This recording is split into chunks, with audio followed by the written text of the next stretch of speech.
2, 1, go! You get all of my trainers. I'm coming through now, so you got it.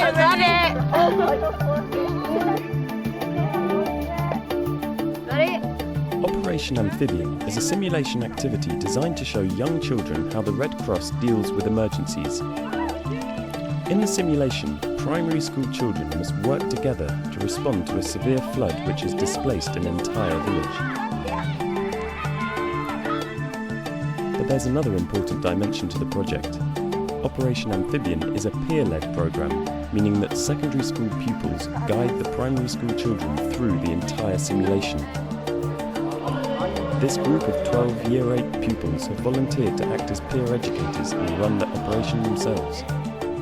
Kiana, Oscar, George, Montana, Yasmin, Tyra, Kieran, Renee, Sukti, Cody, Kitty.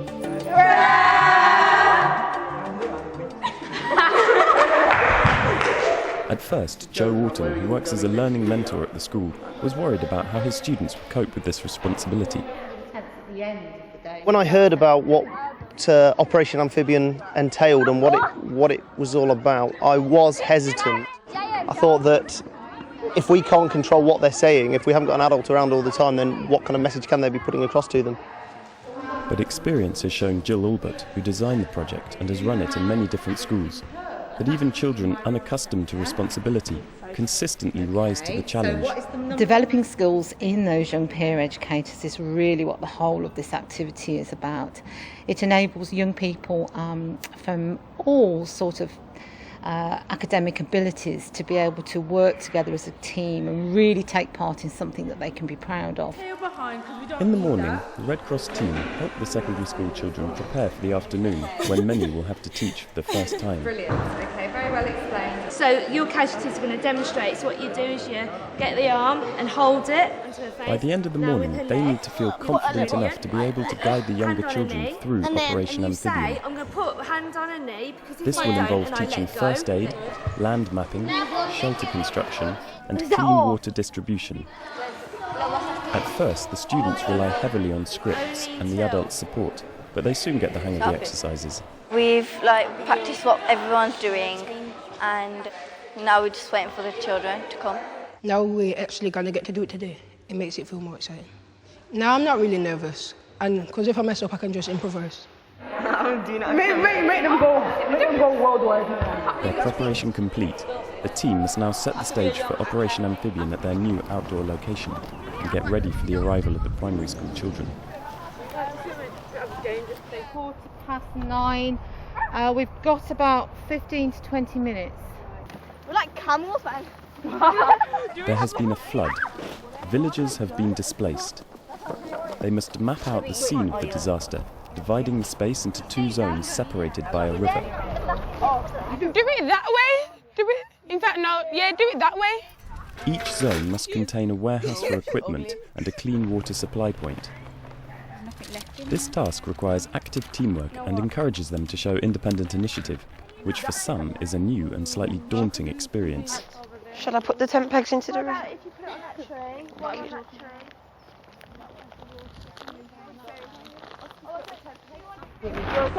You just need the hammer for a few more. I know. That's why I'm here. When you tell me what to do, I do it. With the primary school children already on their way and time running out, the site for the refugee camp seems to be ready, but there's still one important thing that they have to do. Have you sorted what roles you've got to do? You haven't sorted the roles either. Are we still in the same group? You've got to well, this is all up to you to do now. This is your day. Each activity needs someone to lead it, and it's up to them to decide who that will be. What's up with you, Yasmin? Renee takes the lead and calls everyone together. Could everyone come together for a second? We've just got to see what groups we're in. So, who wants to do severe needs and wants assessment in your group? I'm doing first aid. So who wants to do the introduction in our group? Each activity is run by two students, one to introduce it, the other to debrief at the end. With everything finally in place, the primary school children arrive on site. You've got young people to look after now, so go show us how mature you are. I'm scared. You're scared? Don't be scared. I'm here every step of the way. We're all a team. Yeah? Yay. My name is Kitty and I am a member of the Red Cross in this country. Kitty gives the introduction and the briefing for the first activity. What is this? Does anybody know what it is? Bandage. Yeah. Make sure the bandage is not too tight. Pinch the thumb and it should turn white. Now, does anybody want to have a go at doing that to each other? Yeah? So just draw a puff here. Yours is really neat and good. Oh, it's better than mine.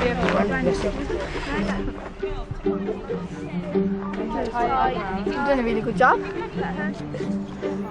Now we're going to teach you how to do the recovery position. With the knee, you just carefully press it up and put your hand there.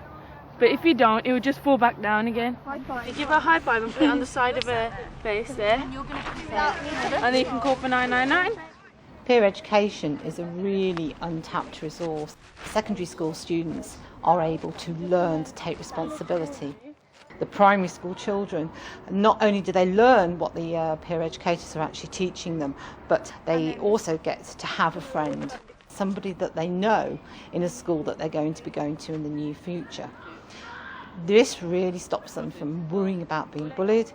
They know that they're going to be somewhere where they're going to get support, and the young people in the secondary school are really happy to provide that support. Oh no, church. The next task is to map out the site in preparation for the construction of the refugee camp. They begin by mapping the land, pacing out the area of the site to establish where to construct the new temporary accommodation. George and Tyrell take command of this project. Concentrate. There's been a flood in the place, and imagine if you don't know where everything is. You could hurt yourself in it. Does anyone know what this is? Compass. Yes. Do you know how to use it? Yeah. You have to draw a campsite facing north. So if you draw an arrow facing north, and make sure your campsites are facing north. No. So if you put north, do you know which way north is? Have you got your... Yeah, it's there. North is there. Huh? When I done it, it was over there. You can put a toilet in there or something. Nah, if you want to, you can add a toilet bowl. And it needs to be facing north on the building. And a PlayStation. Do you think it needs to go? Salad. Do you think it needs to go near the river? The orientation of the camp established, they must now work together with the other group to bridge the river and reach their vital equipment stored in the warehouse on the other side. Do you think that's going to be stable, or you think it's going to fall? How about you stick it on together with some... Okay, you want to try now? Got masking tape as well. One at a time. Drowning. Put a long one down the middle. There's no point in that, man. You're in the opposite way. You know what opposite way it is. Bye then, everybody. The teams cross the river to collect the materials they need to construct 2 temporary shelters. They must assemble a dome tent for living and an improvised structure for holding cooking equipment. For many of the primary school children, this is the first time they have ever put up a tent. What you've got is this. You've got 1, 2, 3, 6, 7 poles, and you will have to mask them in a minute. Well done. Is it coming through? Yeah, it's coming through. Just come and be careful because Hold the end. Thank you. Right, so now should we do the other one now? So where's the other black pole? We'll leave that I'm one. going to try and do the other one. Oh yeah, you should get something to stick it together. Is that going to be secure? Where's the masking tape? This sort of methodology, working with young people, offering them support and training to develop and have ownership of their own project, is something that can be taken into any classroom. Maybe some of them being journalists for the event. You can look at them doing the budgeting and the planning. So look at those. How we need to do it. Should we copy them? Once the structures are up, the children collect food and cooking equipment to take back to the shelters before being debriefed by Kiran and Kuljit. Do you think it's quicker to build a house or a tent? A tent. Well, you better have a house and a tent. If there was a, say if there was an earthquake, you know, a little tremor, your house, the tent would just broke down. What's the difference between a house and a tent? Tents are a lot easier to build in a fast. Yeah, but in the long run, a house will be better because a stable house is more stable. Could take years to build. So where would you rather live? House. In a house. In a house. In the final activity, the groups learn how to perform a tracing inquiry to reunite families dispersed by a disaster. The activity is to be interrupted by a surprise incursion designed to test the children's new first aid skills. Oh my God, what's happened? Do you guys know what to do with your bandages? Yes. These things. Why were you leaving them out? To check the blood, the blood's still flowing. So this project is owned by the young people. It becomes theirs. By the time they finish, they own it totally. It's something that they have created, they have been part of, and the responsibility for many of them is something that is a really new experience. You guys have learnt a lot of things, haven't you? I think all deserve a clap. Do you want to come inside? Okay, this is for just from... Well, I learnt how to set up tents and how to work together with other people to survive in environments not like... If like a flood came, we would know what to do. If someone had like their hand cut, we know what to do. Get a sling, tie it off the bandage. They made us like learn by doing, not by like picking up books. So it was quite fun. Not reading, but actually doing it. Yeah. I thought that it would just be like us little kids and then bigger kids showering over us. Like they've like acted to us that we're like the same as them. Thank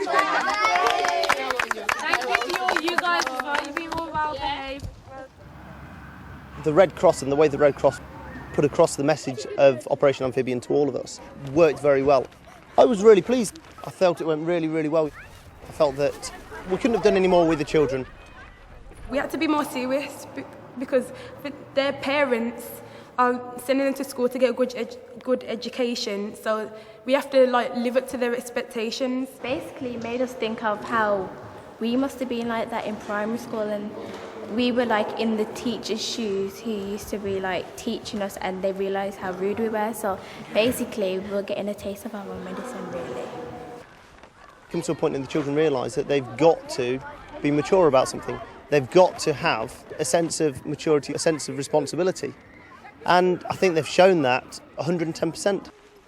If we can get the children involved and understanding what is needed for this child-led learning, then we're on to a winner. The children are influenced from us, so our actions affect on their behaviour. So that's because they look up to us. Because even though we're only slightly older than them, we're their peer educators. You learn a lot about people, and you learn a lot about yourself, and how if it's the right group and the right people, then your communication skills get better and your leadership skills can get better as well. So you grow as a person and you make other people grow.